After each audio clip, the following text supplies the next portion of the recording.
Canada is headed towards federal elections. It called the election early. The Governor General has granted Mark Carney's request, calling a federal election. Voters will be heading to the poll. Call an election, and she has agreed. Now it's a snap election. He's set to send Canada to the polls. Question budgétaire.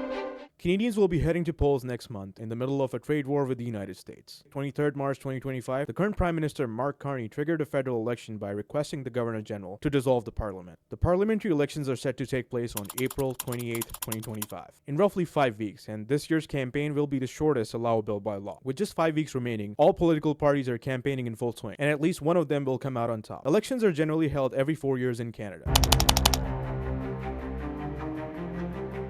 We're looking at 4 major parties that will campaign and contest. The Liberal Party of Canada, founded in 1867, is the most successful political party in Canadian history, having governed Canada for most of its political history. Their current leader is Prime Minister Mark Carney. Then we have the Conservative Party of Canada, formed just about 21 years ago through the merger of the Reform Party and the Progressive Conservatives. They have been the official opposition since 2015 when Justin Trudeau was first elected. The Conservative Party is led by Pierre Poilievre, who aims to become the second ever Prime Minister for the modern Conservative Party of Canada. Then of course we have the New Democratic Party led by Jagmeet Singh. Singh's party has led previous coalitions with minority governments, and as of yesterday, his party had 24 seats in parliament. Lastly, we have the Bloc Québécois, which runs candidates in the French-speaking province of Quebec. As of yesterday, they've held 33 seats in the parliament. They're led by François Blanchet. But realistically, the race for Prime Minister can be narrowed down to just 2 people: current Prime Minister Mark Carney and the very popular Pierre Poilievre from the Conservative.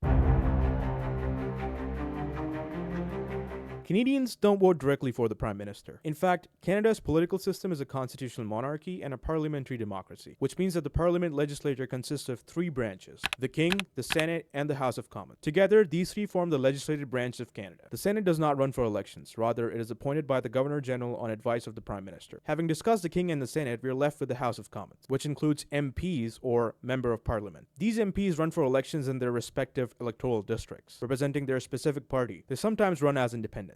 Canada has 343 electoral districts that MPs contest for. These are spread out across the country. On voting day, Canadians go to their assigned polling station depending on their address and city and vote for the MP of their choice from that specific electoral district. The MP that wins most votes from that district gets elected in the House of Commons. And so the party with the most elected MPs gets to form the government. If a specific party wins most of the seats in the House of Commons, it's called a majority government. A recent example was Justin Trudeau and his Liberal Party that won absolute majority in 2015. However, if no party ends up with the majority seats in House of Commons, it's called a minority government, or a hung parliament. The most recent example was from 2021 when Justin Trudeau's Liberal Party formed a minority government and Jagmeet Singh's NDP supported them on key legislation. So whichever party wins most of the seats, that party's leader becomes the Prime Minister.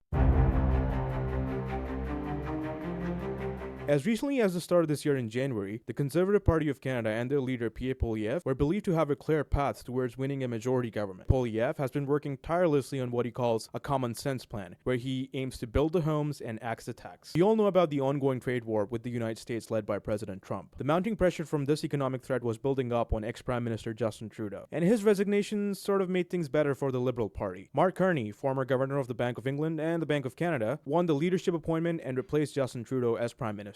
Since then, the Liberal Party has turned the tables, and they're going head-to-head against the Conservatives in a very tight race. Most recently, Prime Minister Mark Carney is in fact leading the race over Conservative politician Pierre Poilievre, but we cannot give an absolute prediction on whoever wins. The reality is, Canadians are unhappy. It's not my opinion, it's what the data shows. Surprisingly, in 2015, Canada had ranked number 5 on the World Happiness Report. 10 years later, in 2025, Canada dropped to number 18th on that list. So the people are definitely up for a change. This could be a change in economic policy or even political ideology. So let's hope the people strive for what's best of one of the greatest countries on the planet. If you like this video, you can go ahead and watch my videos on tariffs and how they work. You'll find the link in the description. Make sure to like, share, and subscribe. Stay tuned.